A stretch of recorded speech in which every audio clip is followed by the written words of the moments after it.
Desmond Harrington is coming back for Dexter Resurrection Season 2 for his role Joey Quinfred.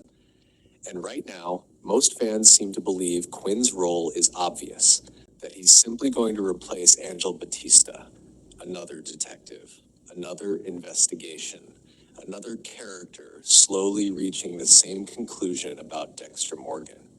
And honestly, repeating that same storyline wouldn't improve the show in any meaningful way. In fact, it would probably weaken it, because the audience has already seen that version of tension before. We already watched suspicion grow around Dexter, watching those people connect fragments together. Doing same things again with Quinn would feel less like progression and more like the writers replaying old material because it worked once, like repeating tension instead of evolving it. Like in Season 5, he already investigated Dexter privately. He followed him, looked into Kyle Butler, tried to understand what didn't make sense. And for a while, Quinn was dangerously close to uncovering something real. But then something changed. He backed away. Unlike Doakes or Batista, Quinn eventually stopped pushing deeper. Quinn chose to stop looking. Because in Dexter, characters usually become obsessed once they begin seeing the truth. Doakes couldn't let it go. Lagerta couldn't let it go. Batista eventually couldn't let it go. But Quinn did let it go. And psychologically, that creates a very different kind of character. Because there are only two types of people who walk away from something deeply disturbing. People who are afraid of the truth, or people who understand the truth more than they should. And I think the show may eventually reveal that Quinn belongs closer to the second category. Because when you really look at Quinn's character across the original series, he was never written as morally stable. He bends rules naturally. He adapts to corruption easily. He survives by adjusting himself to whatever environment he's inside. Even his relationship with Deborah always carried this feeling that Quinn was trying to become a better man, while constantly being pulled backward by his own instincts. And then Deborah died, killed by serial killer. And I think that changes everything, because one of the most overlooked details in Dexter is how trauma repeats itself through proximity. Dexter became killer because Laura Moser's death shattered something inside him. Dexter himself became a product of unresolved trauma mixed with violent conditioning. And Quinn lost Deborah because of a serial killer. More specifically, because he was connected to Dexter's world.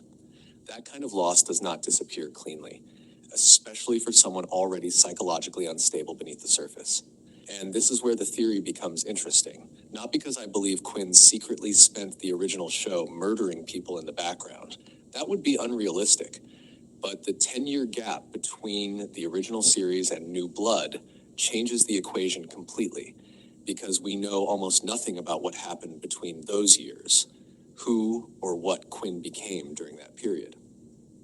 How he moved on from Deb's death. 10 years is enough time for a human being to transform entirely, especially someone carrying unresolved grief, moral compromise, guilt, emotional dependency, and years of normalized exposure to violence. And Quinn was exposed to violence constantly. He watched serial killers closely for years, watched Dexter operate closely for years, watched the system fail repeatedly for years. At some point, repeated exposure changes the way a person thinks. That's not fiction. That's psychology. Human beings normalize environments faster than they realize, especially damaged environments. And Quinn always had one dangerous quality. He rationalized behavior emotionally. That matters, because Dexter killed through control, through ritual, through structure. But if Quinn ever crossed that line, I don't think he would resemble Dexter at all. I think he would be messier, more emotional, less disciplined. The kind of person who convinces himself he's justified after the violence already happens.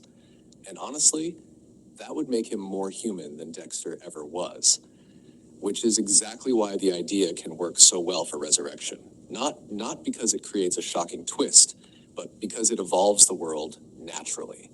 Instead of repeating, "Who is Dexter again?" the show could explore a far more uncomfortable question. What happens to people who spend too much time around someone like Dexter Morgan? Because maybe the real damage Dexter caused was never limited to his victims. Maybe the real damage was psychological contamination, the slow distortion of everyone forced to orbit him. And if Resurrection is written intelligently, Quinn could become the final result of that distortion, not a copy of Dexter. Something worse in a completely different way. A man who learned from monsters without ever realizing he was becoming one.